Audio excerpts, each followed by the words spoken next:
Hello and welcome back to the Conversation Cabinet. Today I'm joined with a very special guest, Jay Chan. How are you? I'm fine, thank you very much. Well, thank you for joining us today, Jay. Can you just tell us a little bit about you as a young person in politics? Well, I'm Jay Chan. I'm a young conservative. I've been a young conservative since I'm 15, but you probably know me from TikTok or Instagram that I down a pint in every constituencies to raise awareness and campaign for the policies surrounding pubs and breweries. So what got you into that? Why specifically pubs and breweries? It's a very long story. When I used to work for the member for Dudley North at the time, before he lost his seat, we had to deal with a cricket house crisis, which I had been responsible for minuting that, a very big public meeting surrounding that pub. It got sold and it got burnt down as one of the many pubs that got demolished, closed, or sometimes in dodgy practices like that. One of them including those in our Duke Street.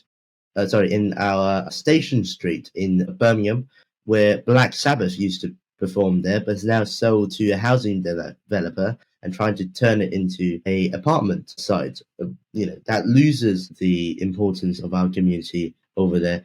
And I also realised that how important pubs are to our local community. When I come to Nottingham at one time, I was cheered by people. I sat down 2 pints in a row, and I think I'm quite good at downing pints, and by that we get attention and we get a momentum and awareness going on to raise awareness on our pubs and breweries that are closing down the rapid speed, that are trying to keep the tap flowing despite a very narrow profit margin. They are facing very high taxes and unfair practices, and that needs to change, and that can be changed if the politicians, if the public knows about the issues that they're facing. And that's why I've down pints to raise awareness of that. So would you say that it's an issue that kind of isn't brought up enough, the kind of conservation of our pubs? No, not at all. Not at all. I do not think many people know whether they have a local brewery in their own place. I didn't know there's a brewery in Southern Caulfield until very recently. Most people do not know where's the breweries at, where's the local brewery at. Like Birmingham Brewery Company, not enough people in Birmingham knows about them. And not enough politicians goes to breweries. Not enough politicians genuinely listen to the pub owners and pub landlords and their staff. They get in for a pint, talk to people, and then they go. That is a boundary. There seems to be a big boundary between people in politics and people actually going to pubs, actually working in that industry. And the work we need to do is to break that barrier between those people and the people who are punters and who are running pubs and breweries. What do you think it is that's so important about these pubs and breweries specifically? Yesterday, I just talked to Tim from the, what's it called, Newfound Brewery in Kidderminster in Wild Forest constituency. They are very kind to show me around, and that's the evidence. They run several pubs across the West Midlands. They're called the Weavers, and they brew their local beer from British hops in their factory in Kidderminster, and then pumping that straight into the other pubs in Stourbridge or in Kidderminster as well. It is so important if you look at it economically. It's so important that these microbrewers exist because they provide a much diverse choice. Whether it's to hop farmers in the UK, they can choose who to sell it to. Whether it's for pint drinkers like myself, whether it's for pub goers, they can choose what pints they want to buy and where they come from, and choose their local pints. That is what is important economically. But what's more important is what pubs are socially for. The love and passion that the Newfound Brewery have put into their pint indicates that a sense of community. And in their pubs, you can see people talking to each other, people getting together. And when you and your friends meet, you wouldn't meet at a library. You wouldn't meet. Sometimes people meet at a cafe. Most of the times, people choose to meet in a pub, whether that's a Spoons, whether that's a local pub, whether that is a brewery that has a tap house, a great tap house, by the way. They also do music. Those are the places that is not home, not work, but third space, important for all sorts of people to come together and form a community and find their belongings with their friends and loved ones perhaps, and their neighbours. That is why pubs are so important, and losing that is losing our community.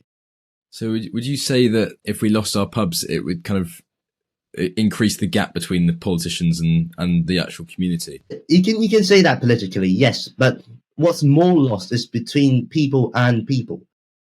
The community coherence and the one that holds people together is gone. That platform that holds people together it will be gone. And if you go to places where there is a lack of pubs, I've been to places like Birmingham, Hot Hill, but some very deprived area in Birmingham where pubs are in rapid decline. Only one or two pubs in the constituency, no breweries at all, rapidly closing down pubs. Those are the communities that are facing troubles when it comes to community cohesion. Those are the places where people from different ethnic, religious backgrounds doesn't really like each other and doesn't really care for this community. You can walk into it and you can see that happening. It's not entirely because of pubs, but you can see that as an evidence of why pubs is so important, so crucial as a platform for the community. And you can say that for politicians and people. Politicians go talk to people in pubs. Politicians go, get to their campaign team and then walk into a pub and have a nice bite. That's fine. I like it, but politicians should even more go into that. They should go to their breweries in their constituency, talk to them, and then know what they are struggling with instead of just going in for a pint. That's politicians have extra job to do on this. Did you find pubs? Obviously, you grew up in Hong Kong, didn't you? Yes. And you moved over here. Did you find pubs quite a nice area and accepting place to go? Yes, I mean, no one were racist to me. I mean, only a few sad sods on the street. You're more likely as a Chinese person, as a Chinese gay man, to get abused on the street, just shouted across, than you can get into a pub. Most people in the pubs are really nice. They just want to have a drink after work. They want to talk about something. And when I talk to them, they're very welcoming. And for many, many times since I turned 18, pubs have always been sort of the second home for me. Have you got a favourite pub? Well, it's hard for me not to say is the Tamworth Tap in Tamworth. Great pub of the year for, I believe, except this year, so except 2024, all the years before, it was the pub of the year for Camera. And then that's a really nice pub that I went to. Great pints, great atmosphere, very old Tudor buildings. I do like a lot of tap house. I've been to Birmingham Brewing Company. I've been to the one Kidderminster, Newfound. Great places as well, and they had really good quality of pints and good for tasting, good for dining. Brilliant. Away from kind of pubs, but specifically your affiliation. So, what made you join the Young Conservatives initially? Autism. I know. I mean, when I was 15, it is autism. When I was 15, I can't find a very great reason. Most people, when they say, why did you get into politics? They say, I want to make the world better. Yeah. I want to make everyone happier. No, I was 15 when I joined the Conservative Party. It was a summer when I was 15. Yes, it comes with diplomatic issues. I hate the communists. I came all the way from Hong Kong to avoid them. So I don't like the socialists. I don't like the communists. But more above that, I think being able to engage in a democracy and having that chance as a party member to get into that field is very fun.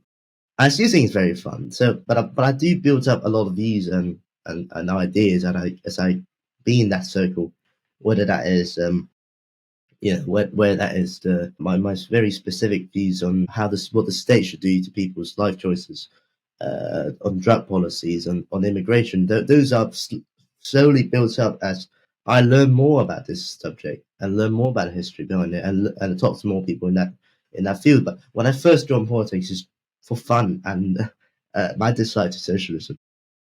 Do you think you'd ever run for election? No, I don't have that ambition. I live in a very safe Tory seat. They have very great councillors that work here for years. They've born here, raised here, served their local constituency. And Andrew Mitchell, he's a great local MP. I wish he doesn't retire, but people grow out, and he doesn't look that old. But he did express his intention to retire. So if he did retire, people there are more qualified people than me and a person going around the country down in pints, and then people with more passionate, more ambition than me. to take that role. I don't think I'm standing in other constituencies. I don't really know about this. So no, I don't think I would be an MP or stand for a very important elected role in any foreseeable future.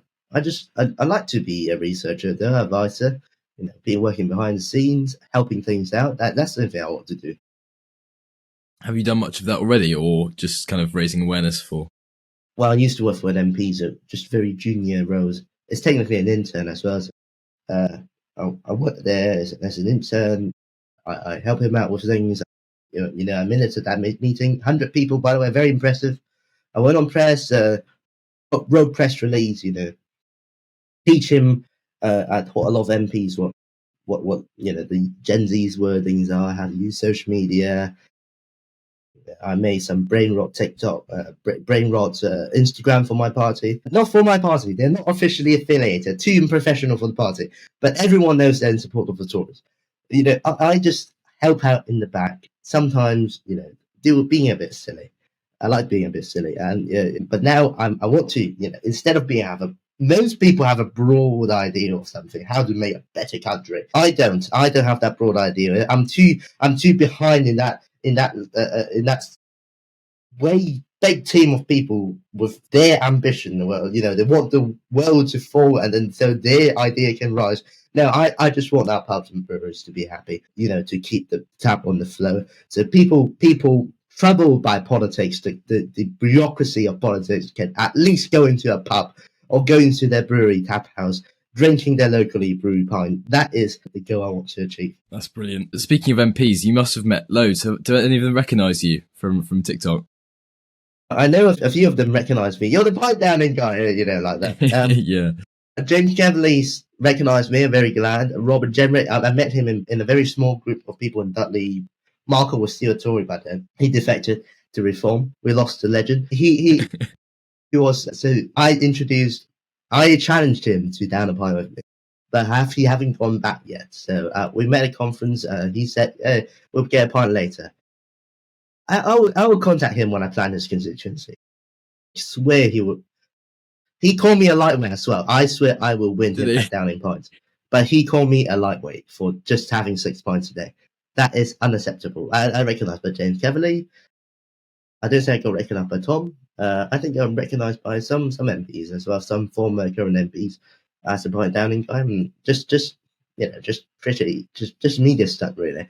And I do talk to them about pubs and breweries, and they are aware of that. So it's working. It's working very well amongst Tory MPs. They know the issues that they're facing, and you can see a lot of more debates about pubs. I don't take credit of more than 10% of that, but at least I know this is going somewhere, and I can play my part into it by down in my pints, having fun, being silly, going to different places, talking to the people. That's how we get the debate going. No, it's brilliant. I think that's all we've got time for, Jay. But thank you so much for joining me today and telling us a bit about pubs. Before we go. Yes. Would you go 3, 2, 1 for me? Of course I will, Jay. 3, 2, 1. Thank you very much. Brilliant. And goodbye. Thank you, Jay.